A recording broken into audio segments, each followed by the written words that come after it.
morning. I'd like to thank everyone for attending this public information session today. We're going to be examining the issues surrounding psychiatry in Newfoundland and Labrador. Our panelists today are Dr. Kim St. John, who will be discussing the issues facing child psychiatrists, followed by Dr. Chris Luscombe, who will be speaking to you about the challenges of operating a psychiatric practice in Newfoundland and Labrador. My name is Dr. Cynthia Slade, and I will be presenting a general overview of psychiatry in the province, as well as issues surrounding geriatric psychiatry. After each panelist has made their statements, we will open the floor to questions. 20% of Canadians will experience mental illness in their lifetime. That means 1 in 5 people. Poor access to psychiatric care and intervention is a growing concern for physicians throughout Newfoundland and Labrador. Every day, psychiatrists strive to provide quality care despite external forces that are having a direct impact on our patients and their safety. Gaps in service delivery are particularly apparent in rural areas, which have been plagued by chronic shortages of community psychiatrists. We know that there are people out there in need who are in need of psychiatric care, and they are simply not getting it. In areas like the Northern Peninsula and Labrador, there are no psychiatrists at all, forcing patients to travel great distances to receive treatment. Patients who require immediate intervention are particularly vulnerable. In their cases, their problem could have been prevented had there been adequate psychiatric coverage and earlier contact with community psychiatrists. But instead of working with these patients one-on-one to plan ways to manage their illness, we are seeing them in times of crisis, sometimes after it's too late. St. John's currently has an adequate number of psychiatrists to manage the adult patients living in the city. The problem is that we are managing the volume of patients from other areas in the province where psychiatry is severely understaffed. In my own practice, I see patients who travel from the Burin Peninsula, central Newfoundland, and various parts of Labrador, in addition to the patients who live on the Avalon Peninsula. Psychiatrists in St. John's, myself included, are now practicing at full capacity, which is impacting our ability to provide timely health care. The evidence shows quite clearly that if you have a psychiatric diagnosis, the longer you wait to get adequate treatment, the worse your illness becomes, and the more difficult it is to treat. The morbidity and mortality for our patients is significant. Untreated mental illness can lead to relationship problems with family, friends, partners, co-workers, and children, academic impairment, absences and decreased productivity from work, and reduced life expectancies. Our patients are at increased risk for substance problems, which they often use as a way to self-medicate. Once an addiction takes hold, that person's prognosis worsens. Our patients are at an increased risk of death, not only from suicide, but from cardiovascular diseases. Cardiac, stroke, and cancer patients who develop a psychiatric illness have reduced qualities of life and are at an increased risk of dying earlier than those patients without mental illness. Many times, our patients lack the ability to access timely medical services because they are simply unable to advocate for themselves. Too many patients in this province have to wait at least 1 year to get a consultation with a psychiatrist. This is unacceptable, and it poses a serious risk to patient safety. As a result, many of us can no longer continue functioning with these long wait lists. In fact, to do so is a disservice to our patients. As psychiatrists, we have a responsibility for ongoing care and suicidal monitoring, which is why we are reluctant to have long wait lists that can potentially put a patient's life in jeopardy.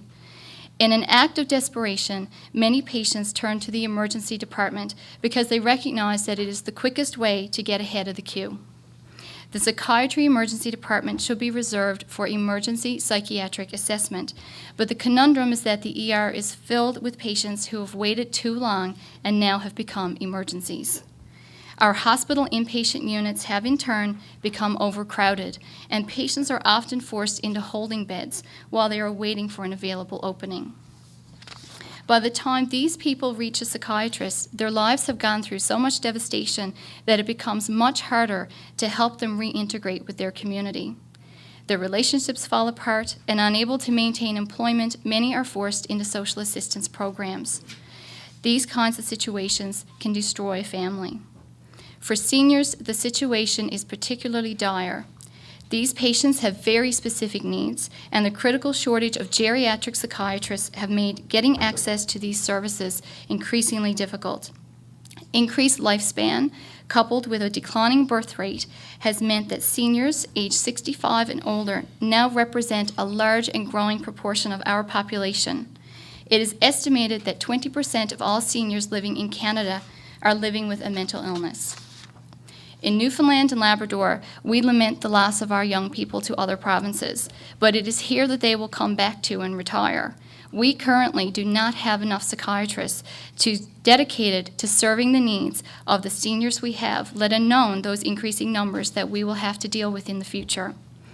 Elderly patients are more complicated medically and mentally. Caring for them often leads to caring in some form for their families. Elderly patients face high rates of Alzheimer's disease and other types of dementia. A report released in January 2010 by the Alzheimer's Society of Canada reported that someone in Canada develops dementia every 5 minutes. Of the increasing numbers of elderly people living in nursing homes, 80 to 90% are living with a mental illness or some form of cognitive impairment.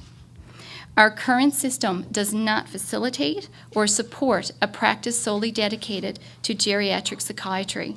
The current remuneration system is grossly inadequate.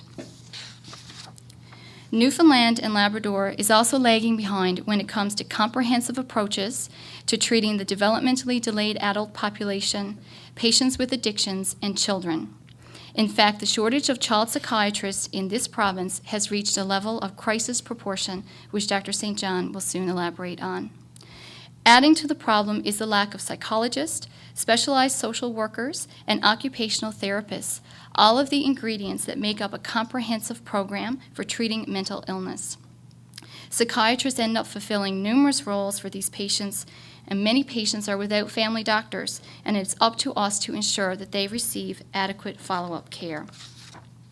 They come with such severe and complicated illness that it becomes the psychiatrist's lone responsibility to try and manage a host of added problems. This is a recipe for burnout, and no one should have to worry about seeing a physician who feels stressed and overworked. I find it very discouraging, and I can only imagine what it's like for our patients and their families, many of whom are not comfortable expressing their concerns because of the stigma attached with mental illness. For many, the suffering will be in silence. Several weeks ago, I found myself defending our current system to a patient in an attempt to convince him to access hospital and emergency services should he need them. After he left my office, I realized that I was defending a system that I am quickly losing faith in.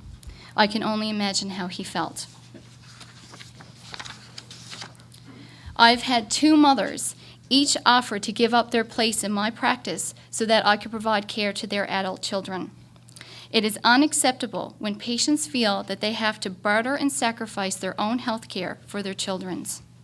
It is a system that we ought to be ashamed of, and one that desperately needs to be improved. There are dedicated people willing to work to improve the system for our patients, but they are getting increasingly frustrated and burned out trying to do it alone.